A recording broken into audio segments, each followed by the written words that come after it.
Hello guys and welcome to today's viability review. And today you guys have been requesting it quite a bit. Aphrodite is getting the support viability review. If you're new to viability review, it's the series where we review unorthodox picks in the support role and we talk about if they have any viability within the role. Today we're going over Aphro in the support role. Now, one of the most recognizable plays ever in Smite history is probably when Shadow Q dukes out, I believe it's EmilZy stealth, or like the best Poseidon one, where he just has these crazy Aphrodite dukes. And he played Aphro support, especially with Sapman. They play Aphro and her, but that's just some cool backstory. So it has been played before, it has worked. Aphro has actually been buffed and nerfed a lot since then. It was all the way back in the days. It's almost 4 years ago now. So that was that, right? So going on to Aphro here. Let's go over her abilities. As we always start, we're gonna go over her abilities and discuss, are those abilities something that can be useful in support. Aphro's passive is called Center of Attention. It's a self buff where Aphrodite gains 4 physical and magical protection for each friendly or enemy guard within 70 feet of her. Is this a good support passive? Yes, I think so. I also think it would be better if it was an aura. I think that's definitely something Hyris could look into buffing her, because at the end of the day it would only be a it would only be like, actually I guess if it's an enemy guard as well, it works out pretty well for her, right? Because then she can get like 36 physical and magical. So maybe make it only friendly and not enemy, and then like make it an aura. But we're not talking about how you can change Aphro right now. We're talking about this. I think this is a very strong support passive because you can get all the way up to 36 protections in a fight, and that actually matters so much, especially at Phoenix Sieges. This comes into play. 70 units is quite a bit. That's like Sov aura, that's like Hardward aura, and I think that honestly plays a pretty big role. I think it's a really good support passive. I think it's a bit above the average support passive. I'm thinking like it definitely outshines Sobek's passive, right? It definitely outshines like who else? I think Ares passive as well, like maybe even Serb, right? It's just an in the middle of the pack like kind of passive. It's pretty goddamn good, especially for Aphro. It's really good because she lacks tankiness and she gets that. So it's a good support passive. Her number 1 ability is called Kiss. Aphrodite blows a kiss to an allied guard, making them her soulmate and giving them both increased movement speed. The increased movement speed is 4 to 20% when you level it. It goes from 4 to 20, right? If it hits an ally, it has a reduced 3-second cooldown. If the kiss hits an enemy guard, they are stunned, and Aphrodite's soulmates gets jealous, increasing their damage. The damage increases also 4 to 20. Also, 70% of all mana regenerated by Aphrodite is restored to a soulmate. Okay, that's honestly really good, right? Like 70% of your mana to a soulmate. That soulmate won't really have mana trouble, especially in the early game as well. So that's like a really big pro of this ability. 20% movement speed to you and an ally is super strong as well. Aphro works out really well with hyper carries, and the hyper carries I'm thinking Merc, I'm thinking even like semi hyper carries like Nemesis, Artemis, like any Honda, right? She works out super well because you're just kind of running around. That's kind of Aphro's like big play in general, that she just does so well in like 2v2 scenarios, and just when she's linked to someone she's super strong, and when she's not linked to someone she might be the worst guard in the game. But yeah, I think her 1 is a super good support ability. Again, the movement speed comes in handy, the jealousy damage increase is really nice, the mana conversion is super strong. Jealousy duration is 5 seconds as well, right? And it goes down in cooldown when you put point into it. Her 2 though is called Back Off. Agitated by all the attention, blah blah blah, blah blah blah blah, she knocks them back 25 units from her. But if Aphro has a soulmate, blah blah blah, they get slowed by 25% instead for 2 seconds. If an enemy would be hit by both blasts, they will only be affected by the one originating from Aphro. So the knockback would always hit, right? Damage, pretty decent damage on it here. Slow, I think it's pretty okay. Okay, like damage ability. I'm always talking about damage abilities, right? I'm thinking Ganesha 1, Athena 3, Fafnir Hammer, right? Like all those classic support abilities that are just kind of do damage, and sometimes they have a stun, or like Sylvanas has a root or whatever. Aphro has a knock-up or knockback, sorry, and a slow on it. I think it's not the best support ability, but definitely think it's okay because it works really well with her one, right? If you're linked to someone, it's definitely like in the middle. I think it's a good support ability. Aphro 3 is called Lovebirds. Aphro calls forth a flock of beautiful doves, blah blah blah blah blah blah blah blah blah. They damage enemies for 0.5 seconds for 3 seconds. Aphrodite and her soulmate also receive healing when the ability is cast. The damage goes from 15 to 55 and heal goes from 10 to 38 per tick times 6, right? Like it ticks 6 times. It has a decreased cooldown when you put points into it, so that's super strong. It's a heal on the 12-second cooldown. You can get that down to around 7, right? With cooldown reduction, like 7.2, I think is the correct math.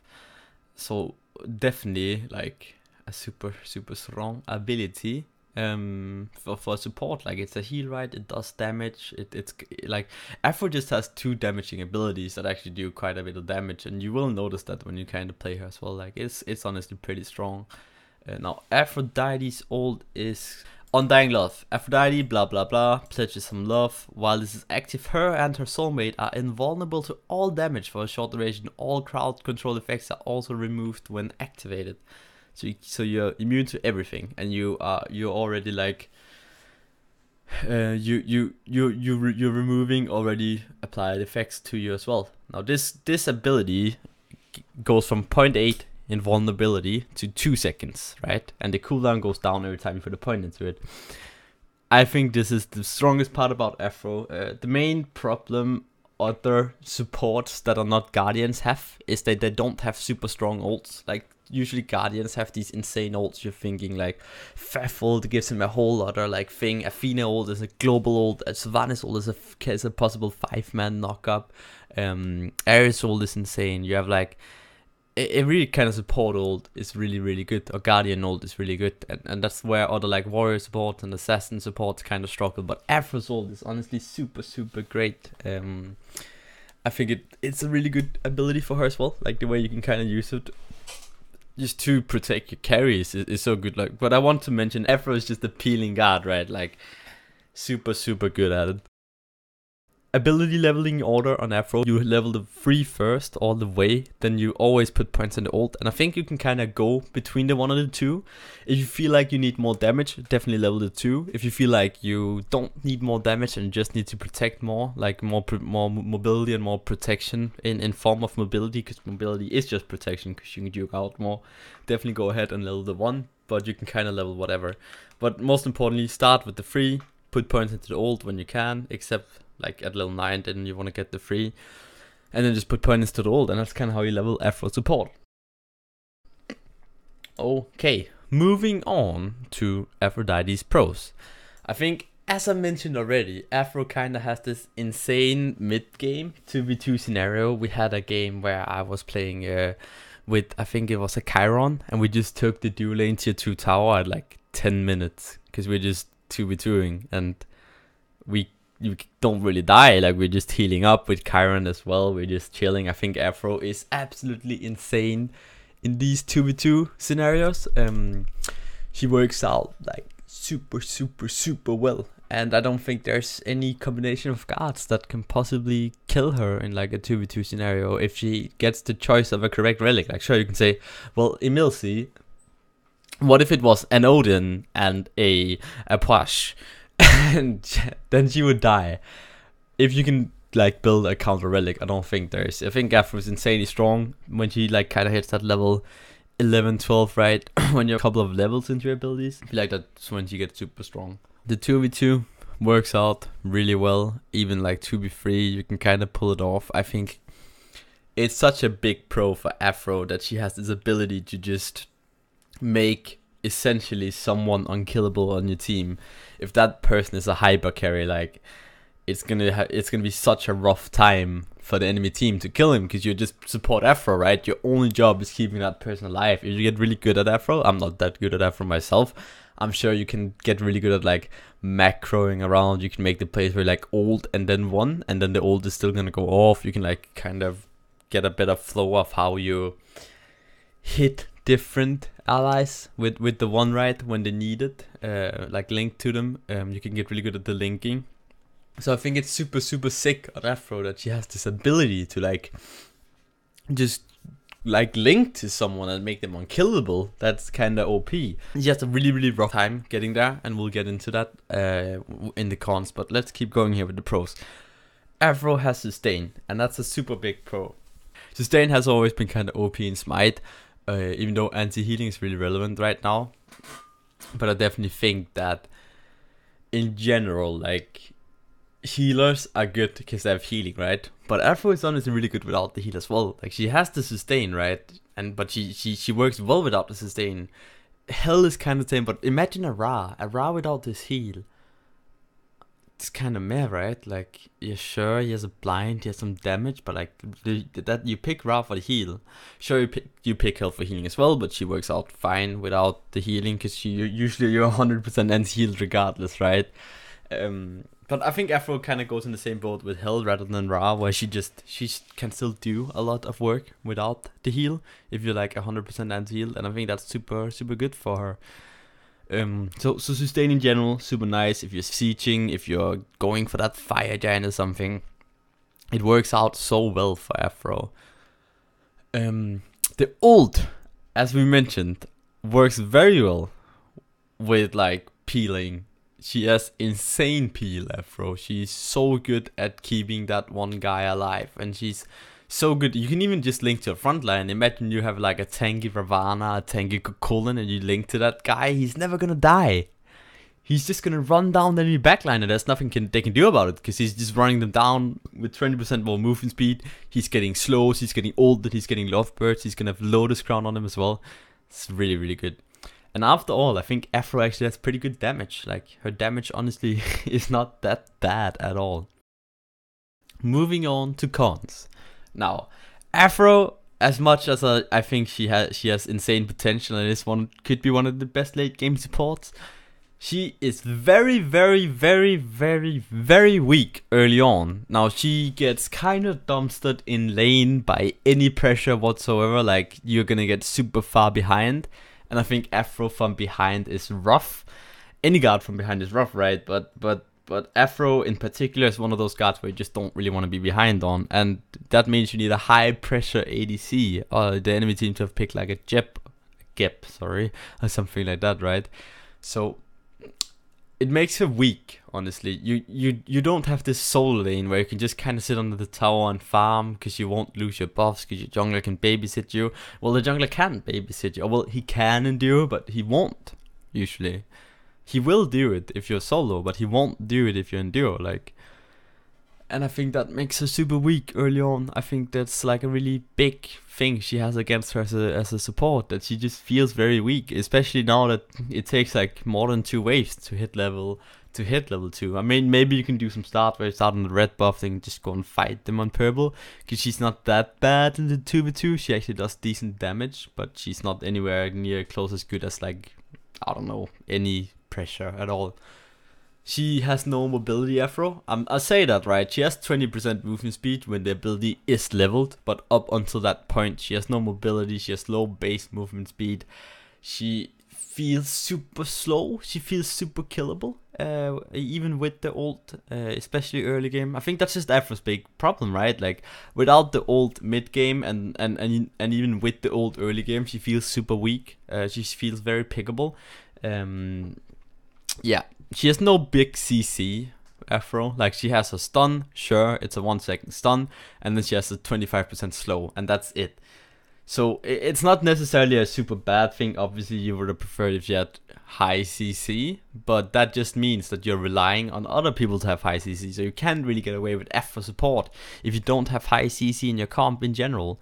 That means, let's say you have a Osiris solo. Now, Osiris is kind of high CC, but just for like the example, you have an Osiris solo. Let's say you have like a Nemesis jungle. You have a, what could it be? You have a Janus mid, and you have a, let's say, Hachiman ADC. Like, you don't really have any not ADC. You don't really have any CC in that comp, and I think that's like kind of thing that makes her pretty weak right now, Afro. She doesn't have CC, and she relies on your team to have CC. Like, you want a Darcy jungle, you're gonna want a Radiant mid, you're gonna want a Sobek solo, Xingqian solo, Kukulin solo, something with big CC. She has no pressure, Afro. I think we kind of covered that already in the week early, but that means you're never really gonna get super far ahead in duo. Like, you won't snowball her, and she's kind of a character that does well from even or ahead, right? Well, any character does well from ahead, but she does very, very, very well from ahead. She's a good snowballer, but she doesn't snowball herself, so she needs her team to snowball for her. And that's kind of contradictive, because she doesn't snowball. That's just the way her kit is, right? At least in the support role. Anti-heal is pretty, we already mentioned this, is pretty OP right now, but like, that means that it essentially makes it worse. Also, I think we're gonna see people go for more sustain, and then they're gonna be like, oh yeah, this Ankh thing is a thing, by the way, that makes them take 20% increased damage, and then healers are kind of gonna go away. And we're gonna see some meta shifts, but I could see that happen. Moving on to builds on Afro. I tried some different starter items. I've tried Mage's Blessing, I tried Guardian's Blessing. I don't think Hunters, Warriors, or what's the last one, Assassin's Blessing, none of those has like a lot of merit. You don't need the attack speed. You could need the tankiness, but I don't think it makes a lot of sense on Afro. And Assassin's Blessing, well, you're not gonna go jungle Afro if you support. I guess maybe you are if you're a rebel, but I'm not, and it's me. It's my opinion right now that matters. So honestly, I feel like Guardian's Blessing definitely felt the strongest. The extra goal you get actually matters so much, because Afro is a guard that needs to hit late game. As soon as she hits that late game, the quicker the better, and Guardian's Blessing helps her hit that late game. Sure, you miss out on the 10% CDR, and sure, you miss out on the extra damage, which you can actually feel a lot, honestly. If you go Guardian's Blessing, you're a lot more reliant on your ADC. If you go Mage's Blessing, you are less reliant on your ADC. And I think if you go Mage's Blessing, you're looking to box a bit more early on. And if you're going Guardian's Blessing, you're just kind of looking to farm, have a chill time. Although that's kind of contradictive, because in the game with Mage's Blessing, we didn't really fight too much. And in the games I had with Guardian's Blessing, we fought a lot. In the first game I played, I tried out Ward Chalice and Mana Chalice like I do on Hell. But that honestly felt super weak. It didn't feel like you had that. It didn't feel like you had that. How do you say? It didn't feel like you have that. Had the health to do it. Like, Afro just doesn't heal that much. Her heal at level 1 is like 48, right? It's nothing. Like, she barely heals. And therefore, I think you need to go for the option where you go for the Mana Chalice. I think you do need Mana Chalice. I think it's super good on her. And then you just go for like a few health pots. And then when you're backing for the first or second time, you just pick up the health chalice, not the health chalice, the ward chalice, sorry. So that's just kind of how you want to go with it. When it comes to boots, I think this goes for all like healing mages in the support role in general. If you go Guardian's Blessing, you want cooldown boots, because you want cooldown. If you go Mage's Blessing, you're gonna be more squishy, you need some tankiness. Tankiness is also mobility, so you want Traveler's Shoes. Okay, Mage's Blessing equals Traveler's, Guardian's Blessing equals cooldown boots. That's just how it is in my opinion, because they complement each other so well, right? Like, Traveler's boots is gonna make you able to farm more efficient while you're having the cooldown reduction and a bit of power from Mage's Blessing, whereas Guardian's Blessing is gonna allow you to farm more efficiently, but cooldown boots is gonna allow you to do more damage. So they just fit so well together, honestly. When it comes to a build, I'm kind of unsure. I think in the games I had, Thebes feels okay, but Thebes just fuels the fact that Afro has a really weak early game. And if you're going for Thebes, you're gonna get snowballed even harder, because you don't have any defense until you get those stacks online. I don't think Afro should build Thebes. I think if you can get away with it, you always want to build Thebes. But I think in a competitive environment or in high ranked environments, if you would go Thebes, you'd just get run down. You'd get snowballed, honestly. And it just makes it so rough for her. You can't really go Thebes. I did it and it worked out for me, sure. But I think the way you want to go is you want to go Lotus Crown, Genji's Guard, just like you do on Hell. But then you can kind of change the build up a bit. You can go straight into like a Relic deck, or Pyfax is really good on Afro as well. Afro doesn't need that same big chunk of like health that Hell is really looking for, because Afro kind of just doesn't really die, even if you have a bit of tankiness. So that's a really big pro on her, that you can kind of build half hybrid, where on Hell you just have to go full tank, right? On Hell you want like Mage's Blessing, Magi's Blessing, you want like a lot of health, you want like Guardian Mail or something. But Afro just doesn't really die that well. I'm comparing Afro a lot to Hell, because I think Hell and Afro are like the two comparisons you want to make. Hell has been proven to be a good support. Afro hasn't, at least not for a few years now. And I think if they're so close, we should kind of compare them, right? But yeah, I think good items on Afro, as I build as well. Well, I want to mention first of all, I think you should go for the Relic Dagger, Rod of Asclepius build, where you go for Relic Dagger somewhere you build, and then you sell your boots for Rod of Asclepius, right? Rod of Healing, whatever you want to call it. Then you have 20% movement speed, plus the 20% movement speed from your 1, and you're going to be totally set on movement speed. And it's so much better having Relic Dagger and Rod of Asclepius than it is having whatever the fuck item you want than boots. It's just so much better on Afro. Do that. Items on Afro. If you want damage, you can go for Spear of the Magus. Honestly, it's super strong. Lotus Crown for defense. Genji's for defense. Even Soft could be good on her. I think Hard Rod could even be good as well. You can kind of build whatever you want on Afro. I do recommend getting cooldown reduction. I tried Cronus Pendant, but Cronus Pendant is so expensive. And sure, it's really, really good once you get it, but you have such a long path getting there. It could be a late game luxury item when you're full build and you're like, okay, I'm gonna sell my Pyfax for Cronus Pendant. But don't build it like third, like I did. That was a horrible idea. But get around 30% cooldown reduction on her, and then you can pop your purple pot, the 500 pot, 500 gold pot, and you have 40% cooldown, and you're set. Make sure you have a lot of MP5. You're gonna be like super mana intensive, especially when it comes to fights, and you wanna like link, use your kiss all the time, heal people up. Get some MP5, get decent protections, get an okay chunk of health, and you can kind of get a bit of damage as well if you want. But your main job as an Afro support is honestly to keep your team alive and keep them healed up. You're not looking to do the big damage numbers, you kind of do it anyway, because that's just the nature of Afro with how she works, that people walk into the heal, people kind of walk into the 2 as well, right? But yeah, I think that's pretty much going to make it for the builds. I want to mention Relic-wise, Sprint, I think is a necessity on her. I think Meditation works out really well if you can get away with it. You can get away with it if you're not against heavy slow comps or against an Odin where you want Phantom. Shell is good on her as well. I think Sprint and Shell Met works out well. Phantom if you kind of need that. You could even get like, I don't want to say it, but you could even get like beat if you're against the high CC comp and they're gonna force your ult, and then you don't have an ult for that fight. But I don't think you should build aggressive relics like horrific emblem or blink. That's not really gonna work out on Afro. But you guys get that. You're smart. You all get the point.